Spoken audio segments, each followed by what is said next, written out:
Welcome to online portal of Ayodhya education. आज हम लोग एसी थ्योरी में ग्रुपिंग ऑफ इंडक्टर यानी इंडक्टर का जो संयोजन कैसे किया जाता है उसके बारे में सीखेंगे। तो हम लोग बेसिकली जो हमारी सर्किट होती है उसमें हम लोग क्या करते हैं, इंडक्टर का जो कॉम्बिनेशन संयोजन करते हैं वो निम्न तीन आधार पे करते हैं। एक हमारा होता है सीरीज ग्रुपिंग ऑफ इंडक्टर यानी कि इंडक्टर का श्रेणी क्रम। दूसरा हमारा होता है parallel grouping of inductor, inductor का समांतर क्रम। और एक बार दोनों का कॉम्बिनेशन यानी series parallel grouping of inductor यानी श्रेणी और समांतर में इंडक्टर का संयोजन। तो इसके बारे में सोचें। इंडक्टर जो होता है हमारा एसी पे कार्य करता है, क्योंकि इंडक्टर जो होता है उसके कारण आपका आता है इंडक्टिव रिएक्टेंस जिसे कहते हैं एक्सएल। और जो हमारा एक्सएल होता है वो डिपेंड ऑन द फ्रीक्वेंसी, और XL equal to omega into L, where omega is frequency जिसका यूनिट होता है रेडियन पर second, and now omega equal to 2 pi F. तो एक्सएल इक्वल टू हो जाएगा 2 पाई एफ इंटू एल जिसे कहते हैं इंडक्टिव रिएक्टेंस। तो हम उसको देखते हैं कि अगर जिस प्रकार हमारा रेजिस्टिव सर्किट था जिसमें दो रेजिस्टेंस को क्या करते हैं, ऐड करते हैं, तो दो रेजिस्टेंस को श्रेणी क्रम में ऐडते हैं तो R1 प्लस R2 मिलता है। और अगर वही दो रेजिस्टेंस को हम लोग पैरेलल में जोड़ते थे तो क्या मिलता था, 1/R बराबर 1/R1 प्लस 1/R2। जिस प्रकार रेजिस्टेंस का सीरीज कॉम्बिनेशन होता है सेम इस प्रकार हमारे इंडक्टर में भी सीरीज कॉम्बिनेशन होगा।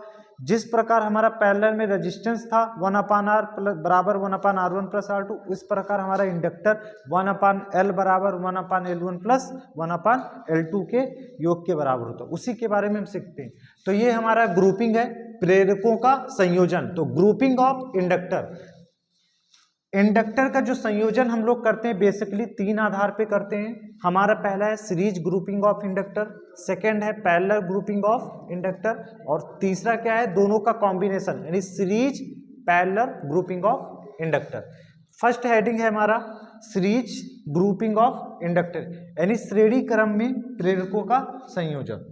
तो प्रेरकों का संयोजन हम लोग सीरीज क्रम में कैसे करते हैं उसके बारे में सीखते हैं। तो सीरीज क्रम में जुड़े हमारे इंडक्टर का जो तुल्य प्रेरकत्व होता है उसके अलग अलग प्रेरकत्व के योग के बराबर होता है। जैसे हमारा रेजिस्टेंस था तो रजिस्टर में जो तुल्य रेजिस्टेंस होता था, अगर R1 और R2 सीरीज में जुड़े हैं तो उनका तुल्य रेजिस्टेंस उनके अलग अलग रेजिस्टेंस के योग के बराबर होता था। यानी R बराबर होता था R1 plus R2 series combination. ऐसे इंडक्टर में हमारा क्या होगा, अगर माना तीन प्रेरक है L1 L2 L3 जो किसमें कनेक्ट है, सीरीज में L1 L2 L2। ये हमारा सर्किट है, हमने यहाँ AC सप्लाई लगाया, प्लस माइनस AC का साइन है, और यहाँ से करंट जाएगी, जो करंट यहाँ इंडक्टर से जाएगी वही L2 में जाएगी, वही करंट L3 में, और यहाँ से बाहर। तो यहाँ जो करंट आई जा रही है पूरे परिपथ में सेम है। ये हमारी क्या है, सीरीज सर्किट। तो टोटल जो इंडक्टेंस हो जाएगा, इंडक्टेंस हो जाएगा इक्विवेलेंट इंडक्टर बराबर L equal to L1 plus L2 plus L3। यानी सीरीज में जो टोटल इंडक्टर होगा उनके अलग अलग इंडक्टर के योग के बराबर होता है। अगला ग्रुपिंग हमारा है पैरेलल ग्रुपिंग ऑफ इंडक्टर। तो पैरेलल ग्रुपिंग यानी प्रेरकों का समांतर संयोजन।